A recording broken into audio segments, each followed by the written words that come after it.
Yaqulullahu ta'ala fil Qur'anil Karim ba'da a'udhu billahi minasy syaitanir rajim.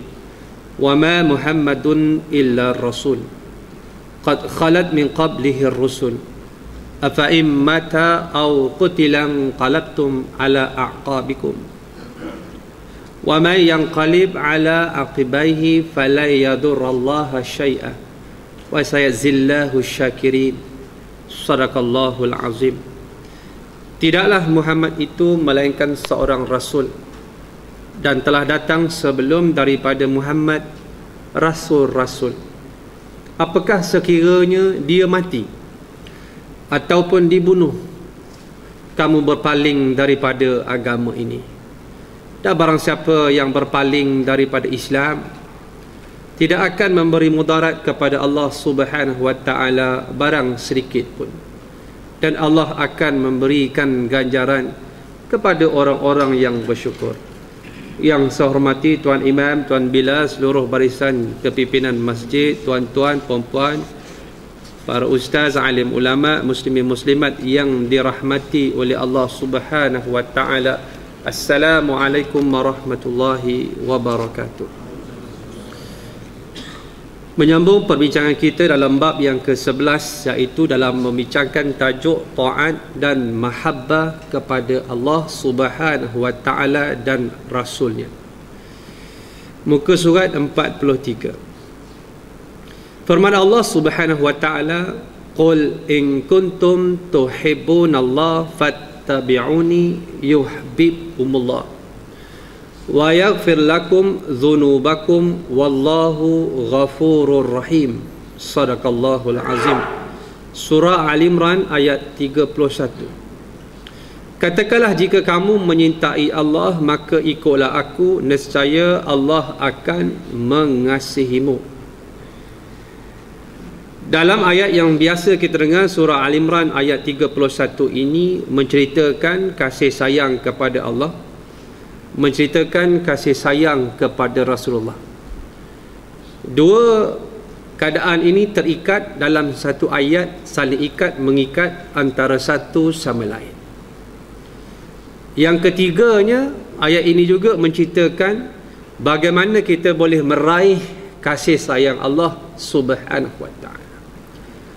Pertama, Allah sebut, katakanlah wahai Muhammad, sekiranya kamu sekalian orang-orang yang mengaku dalam dirinya ada iman, mengaku beriman pada Allah Subhanahu wa ta'ala, maka katakanlah, kan, kamu cinta kepada Allah, maka cinta kepada Allah itu terikat dengan fattabi'uni. Kamu kena taat, kena ikut apa yang aku bawa.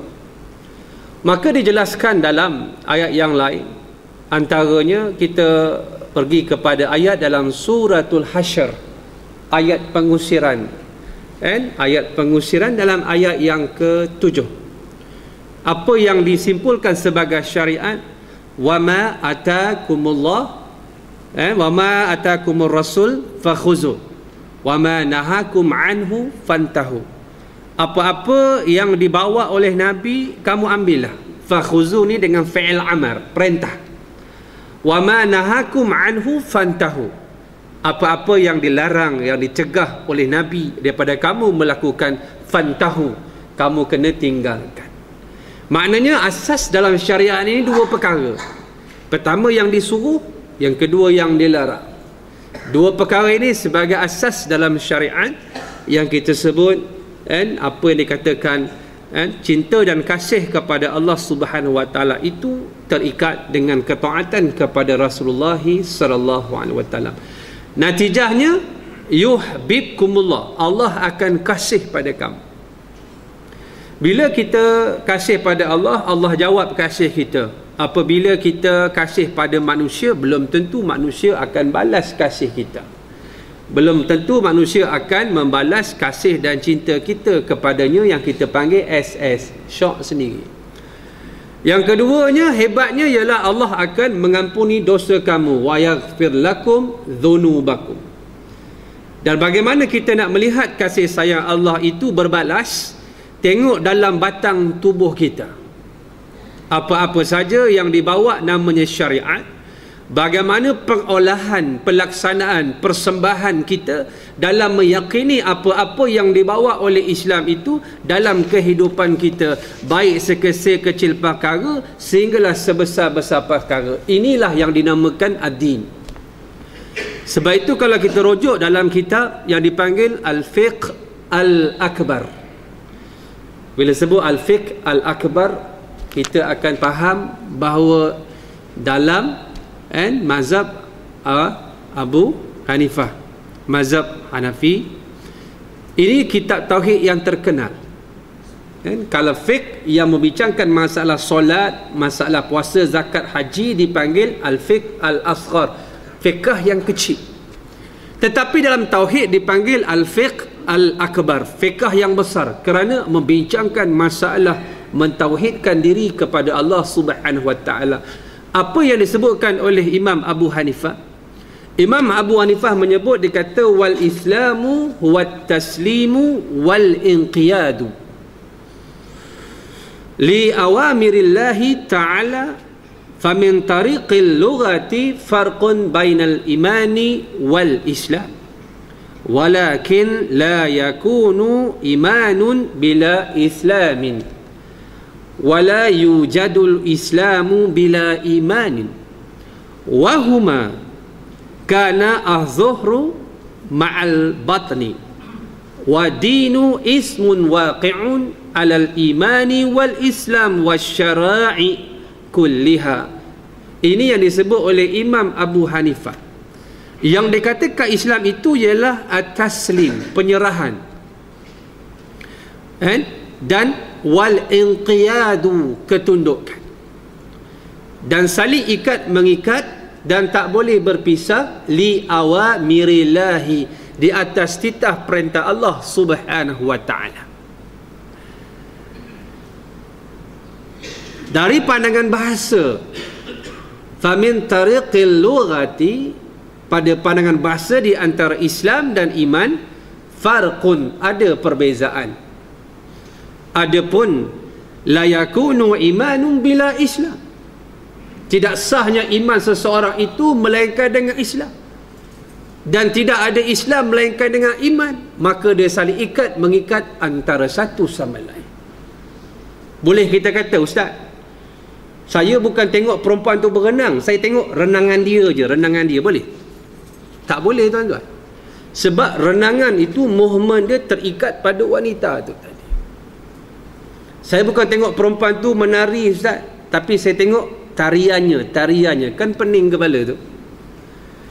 Sebab apa yang dikatakan Imam Abu Hanifah, dia kata bahawa kedua-duanya kahzahri ma'al batni, bahawa iman dan Islam, Islam dan iman seperti depan dan belakang, yakni perut. Tak ada manusia yang mana dia ada belakang dan dia tidak ada perut, tak ada. Dia saling ikat mengikat antara satu sama lain. Dan yang dikatakan agama itu, dia kata wadinu ismun waqi'un alal imani wal islami wasyara'i. Ada pun yang dikatakan ad-din, yang dikatakan Islam itu ialah satu perkataan yang didirikan di atas Islam, iman dan syariat. Sebab itu tidak ada orang yang mendabik dada mengatakan dia beriman, dia sayang pada Nabi, pada Allah, dalam masa yang sama dia rasa ragu, dia rasa tak yakin, lebih teruk lagi menentang apa saja yang dibawa oleh Nabi Rasulullah sallallahu alaihi wasallam. Ini dalam perbincangan daripada ayat yang saya ambil daripada pembukaan daripada bab yang ke-11 ini, surah Al-Imran ayat 31, dalam kita memahami apa yang dikatakan kasih sayang kepada Allah, kepada Rasulullah menurut pandangan Allah Subhanahu wa taala. Insya-Allah kita akan pergi nanti. Dan inilah asas yang kita letak sebagai akidah ahli sunnah wal jamaah. Yang kita simpulkan itu nanti, yang menyebabkan 5 rukun Islam kita itu dikira sah apabila ada ikatan iman yang kita simpulkan yang dipanggil rukun iman yang 6, yang kita panggil aqidah ataupun akad. Bila sebut aqidah ataupun akad, perkataan Arab, al-aqdu ialah simpulan. 6 rukun iman itu kita simpulkan dalam kalimah syahadah yang duduk dalam rukun Islam yang pertama. Sebab itu rukun Islam ni 5, bermula dengan yang pertama, beriman pada perkara yang tak nampak. Kita sentiasa berzikir, berwirid, bertahlil. Kita membaca 5 ayat daripada surah Al-Baqarah. Alif Lam Mim, dzalika kitabu la raiba fihi hudalil muttaqin alladzina yu'minuna bil ghaibi wa yuqimuna as-salata wa mimma razaqnahum yunfiqun. Dia bermula dengan ghaib.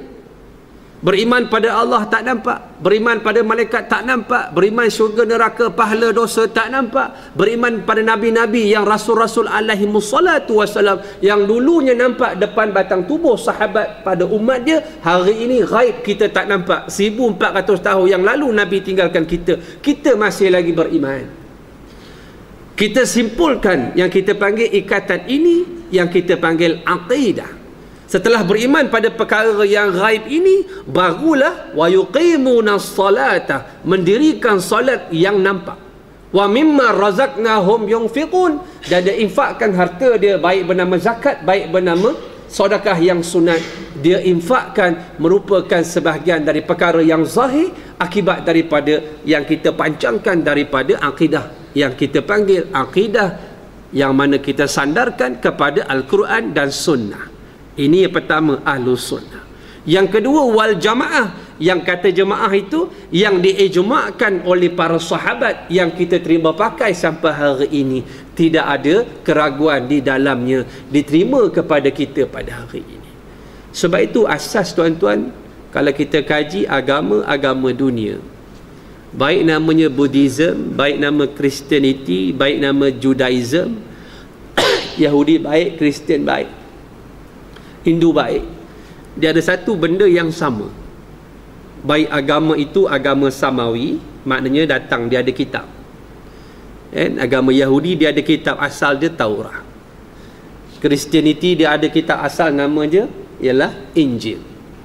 Ataupun agama wada'i yang direka cipta oleh manusia, pemikiran manusia, baik nama Hinduism, baik nama Buddhism, baik nama Sikhism, agama Shinto, Taoism, satu yang sama, iaitu yakin kepada kehidupan akan datang, benda yang gaib. Mereka tak tahu.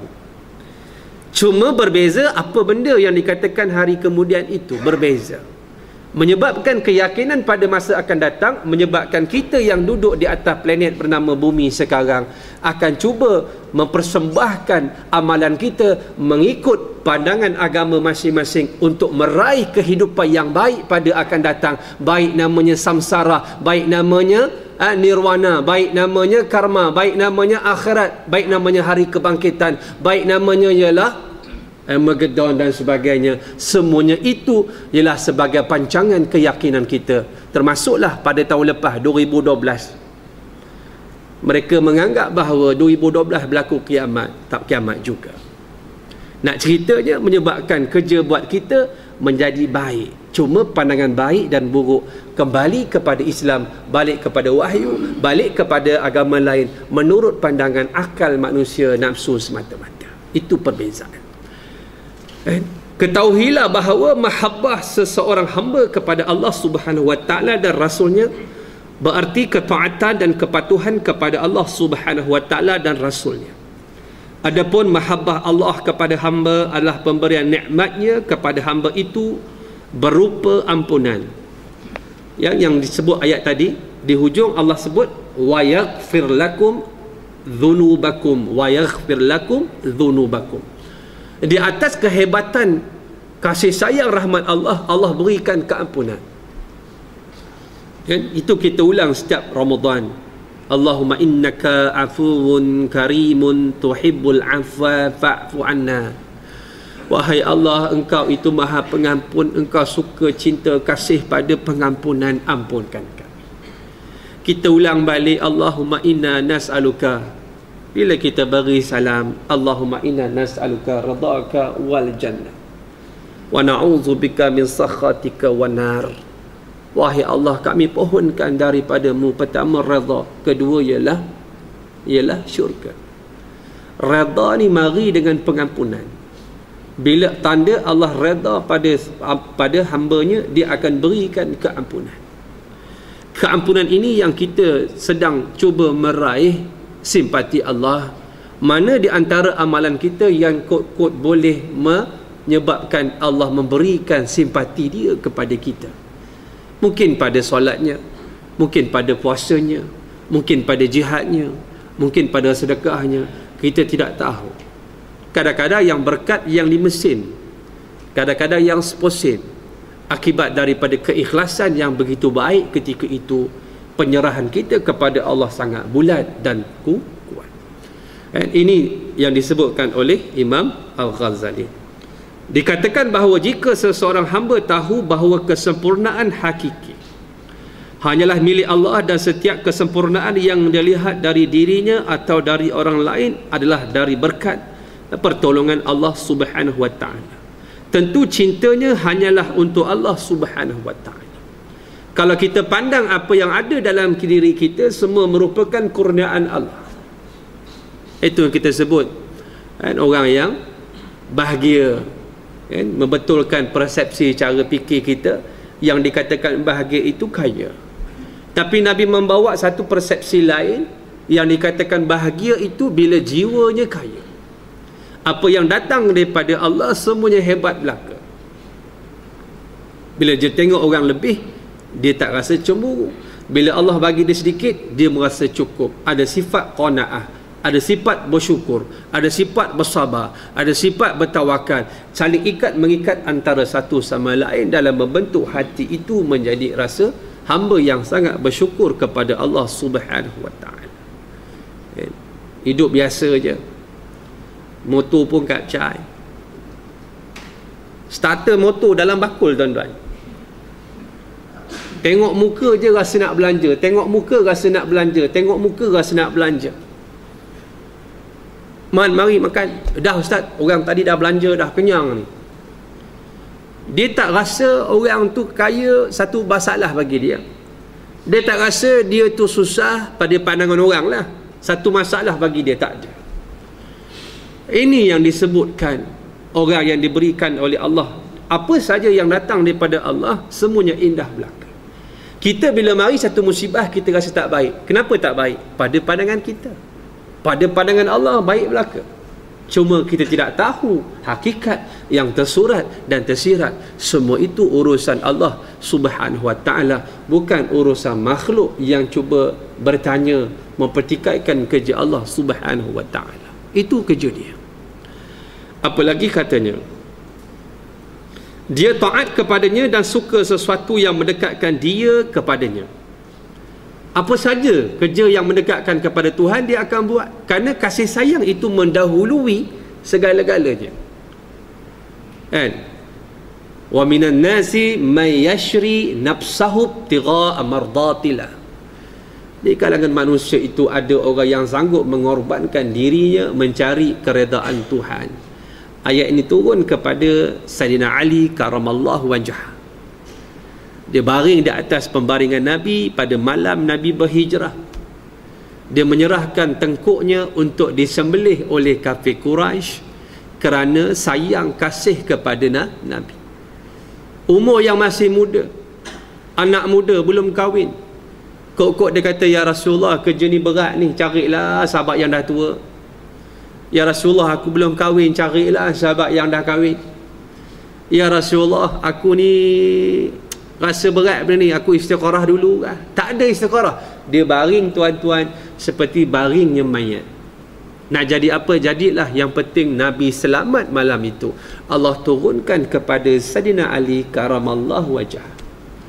Memang layak Nabi ambil dia sebagai menantu. Sebab Nabi dah cuba budak muda ini, dia sanggup korbankan nyawanya kerana kasih kepada agama Allah Subhanahu wa taala. Sebab apabila kasih sayang itu mendepani segala-galanya. Pertama, kasih sayang kepada Allah. Kita dah bincangkan tempoh hari apa ni kata halawatul iman. Ayat yang saya baca juga daripada surah Al-Imran tadi 144 juga ialah ayat sempena cerita ayat ini turun apabila Sayyidina Umar keluar pedang nak pancung siapa yang kata Nabi wafat. Bila Nabi meninggal, Sayyidina Umar keluar pedang. Siapa kata Muhammad wafat, Nabi wafat, aku pancung dia. Tuan-tuan, adakah Umar ini dah hilang akal dia? Nabi kata, Umar ahli syurga. Kalau aku mati, ada lagi Nabi lepas aku. Umar itu Nabi. Lakana Umar al-khata. Tiba-tiba Nabi wafat, Umar keluar pedang. Adakah tak beriman pada qada dan qadar Allah? Tapi bangun Sayyidina Abu Bakar menenangkan, man kana ya'budu Muhammadan fa inna Muhammadan qad mat. Wa man kana ya'budu Allah fa inna Allah hayyun la yamut. Barang siapa yang menyembah Muhammad, Muhammad mati. Barang siapa menyembah Allah, Allah tidak akan mati buat selama-lamanya. Lalu Sayyidina Abu Bakar membaca ayat ini. Wa ma Muhammadun illa rasul. Tidaklah Muhammad melainkan seorang rasul. Afa immata au qutilan qalabtum ala aqabikum. Qad khalat min qablihi ar-rusul. Telah datang sebelum daripada Muhammad. Nabi Muhammad itu rasul, semuanya mati. Sifat macam Muhammad, manusia mati. Apakah kalau dia mati kamu berpaling daripada Islam? Bila dengar ayat ini, Sayyidina Umar pengsan, rebah dia. Dia kata seolah-olah pertama kali ayat ini aku dengar daripada mulut Sayyidina Abu Bakar. Sedangkan Umar sendiri dia hafaz Al-Quran. Sayang kepada Nabi itu mendahului, mendepani segala-gala, seolah-olah dia tenggelam dalam kasih sayang Nabi. Dia lupa bahawa Nabi juga akan wafat. Subhanallah. Ini kasih sayang yang luar biasa. Tak boleh kita raih melainkan dengan kefahaman kasih cinta dengan ilmu. Kemudian mahabbah itu terwujud pula dalam bentuk taat dan patuh kepada Rasulullah sallallahu alaihi wasallam dalam ibadahnya. Ini yang kita panggil ahli sunnah wal jamaah yang mengikut Quran dan hadis. Adapun Quran kita faham kalamullah, kitab Allah yang diturunkan dengan talian wasilah daripada Jibril kepada Nabi Muhammad yang diturunkan berperingkat-peringkat kepada kita, disampai pada kita dalam jalan yang mutawatir, yang tidak ada syak dan ragu. Itu yang kita sebut. Begitu juga dengan sunnah, apa yang ditinggalkan oleh Nabi daripada perkataan, daripada perbuatan, daripada takrir, pengakuan Nabi ataupun sifat-sifat Nabi, yang mana kita kena ambil. Tidak ada pengecualian. Kalau ini yang kita faham, bahawa di sana ketaatan itu membawa kepada kasih sayang kepada Rasulullah, itu membawa kepada ketaatan kepada Allah Subhanahu wa taala. Al-Hasan telah berkata, beberapa kaum di zaman Rasulullah sallallahu alaihi wasallam berkata, ya Muhammad, sungguh kami mengasihi Tuhan kami. Kemudian Allah menurunkan ayat tersebut. Ayat yang kita baca surah Al-Imran ayat 31 tu tadi. Diriwayatkan dari Bashir Al-Hafi radhiyallahu an, dia berkata, dalam tidur aku melihat Nabi Muhammad sallallahu alaihi wasallam berkata, wahai Bashir, tahukah engkau sebab apa Allah mengangkatmu melebihi teman-temanmu? Bashir menjawab, tidak wahai Rasulullah. Lalu baginda berkata, adalah disebabkan khidmatmu kepada orang-orang soleh, nasihatmu untuk saudara-saudaramu, mahabbahmu kepada sahabatmu dan ahli sunnahku, serta engkau mengikuti sunnahku. Rasulullah sallallahu alaihi wasallam bersabda, barang siapa menghidupkan sunnahku berarti menyintaiku, dan barang siapa yang menyintaiku akan bersamaku pada hari kiamat di dalam syurga nanti.